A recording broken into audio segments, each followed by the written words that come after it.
Sou Bruno Garcia, estou falando aqui hoje com a Cristina. Cristina, que é blogueira há algum tempo, ela tem um blog chamado Fim de Jogo, né? Fim de Jogo, que trata sobre esporte. Cristina, eu queria te perguntar o seguinte, pelo que eu pude assistir na palestra, eu vi que você é uma blogueira bem atuante. E eu quero saber o seguinte, como você atua e lida diretamente com o público? Você não está presa a uma mídia, digamos que oficial, como jornais e a imprensa forte. Eu quero saber se alguma coisa te breca, se você existe algum tipo de censura com o teu trabalho. Não, muito pelo contrário. Alguma coisa que te pauta. Estou falando isso no geral da mídia. A mídia te pauta por você. Na verdade, não a mídia me pauta, na verdade eu que pauto a mídia. Boa parte várias situações, né? Porque quando a gente junta o fato de ser blogueira e ser jornalista, você começa a pensar com cabeça de jornalista também, né? Então, por exemplo, um exemplo bem comum que acontece com o Maracanã. Quando você começa a ficar muito tempo sem notícia, que não sai nada em lugar nenhum, você pode ficar atento porque daqui a pouco vai sair alguma matéria. Então, agora em relação a bloqueio nenhum, muito pelo contrário.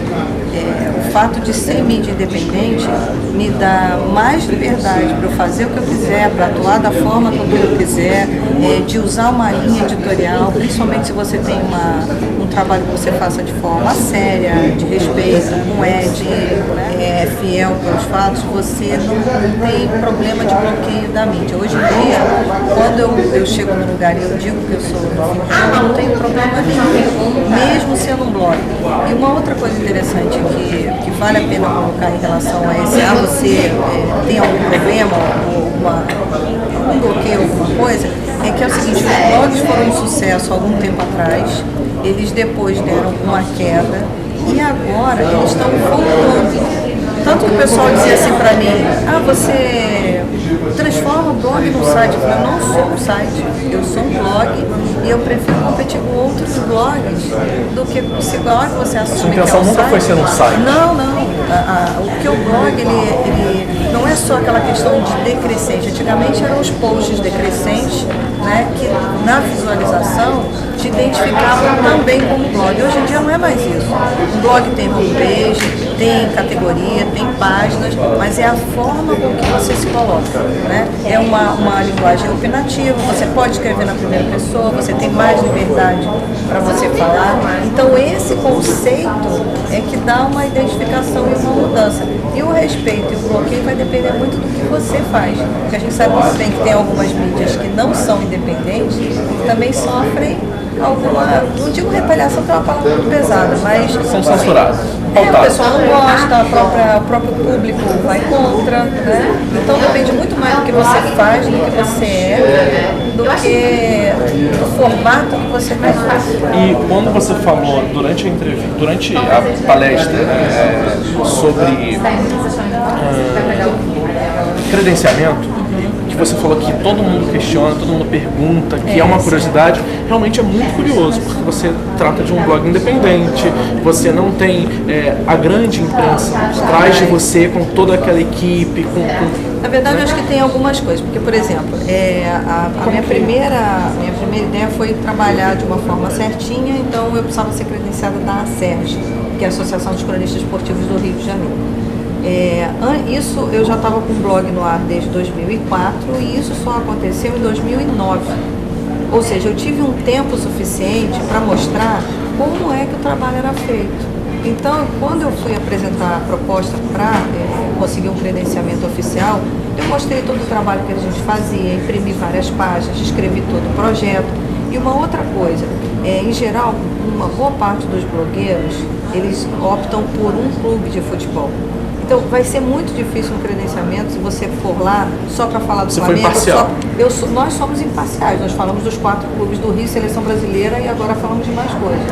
Então, eu fui descrevendo tudo isso e você, por exemplo, você não pode fazer uma linguagem chula, então você começa lá xingando o jogador ou fazendo um monte de reclamação. Na verdade, tem a preocupação com a ética. Exatamente. Você tem que estar preocupado com isso. Eu já tive alguns pontos positivos em relação a isso, porque tinha acabado de sair matéria sobre o fim de jogo na grande imprensa.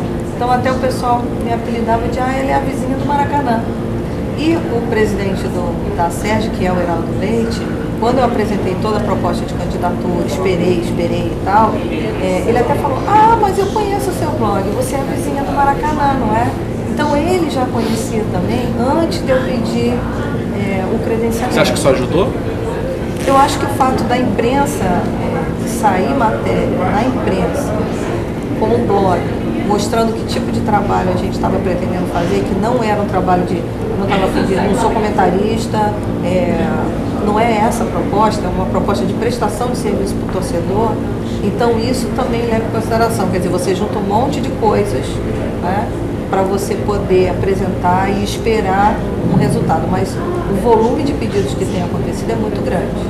Em relação quando eu comecei a cobrir, que eu passei a ser credenciada, eu estava com uma máquina, eu estava fazendo pós-graduação em comunicação digital na época, e eu comecei a usar uma filmadora. Quando o pessoal da FOC, que faz a parte toda de coordenação dos fotógrafos e cinegrafistas, me falou que eu não podia fazer esse tipo de trabalho com a minha câmera, porque ela é considerada uma câmera profissional. Então eu falei, então tá, e o que eu preciso fazer? Você tem que ser credenciado na FOC. Aí fui para a FOC, apresentei o projeto, mostrei, porque lá na FOC você tem que ser formado, na Sérgio também. Não adianta você ser independente nem ser estágio, você tem que estar formado, né? Fiz o credenciamento, é um critério. Eu fiz o credenciamento pela FOC, né? E eu passei a filmar sem problema. Então, quando eu tenho que entrevistar, eu estou com o crachá da Sérgio.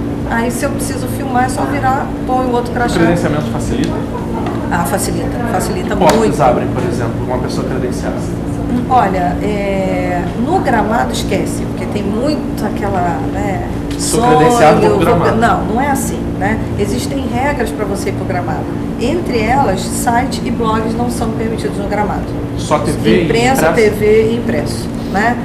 Além disso, existe um número limitado de profissionais que pode estar no gramado, que também é definido pela FOC.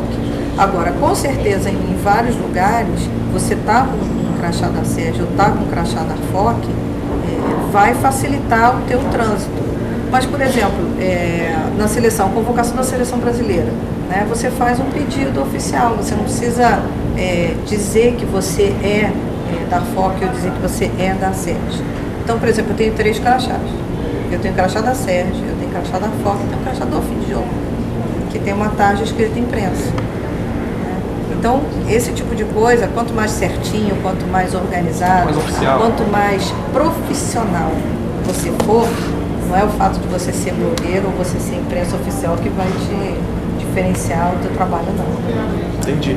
Então, para finalizar, eu queria saber, depois que você começou a sua carreira, entre aspas, no blog, depois disso, houve algum convite para você passar a ser de uma mídia oficial, de uma grande imprensa? Nossa, ela é a moça do blog, então vamos convidar. Houve convite? Olha, na verdade, o que aconteceu? A gente começou a ser colocado em links, hiperlinks de dentro de outros blogs, como foi o caso do blog Meio de Campo do Globo Esporte. Então, o nosso link está lá, a gente trocou informações, trocava informações com eles, como parceiros, né?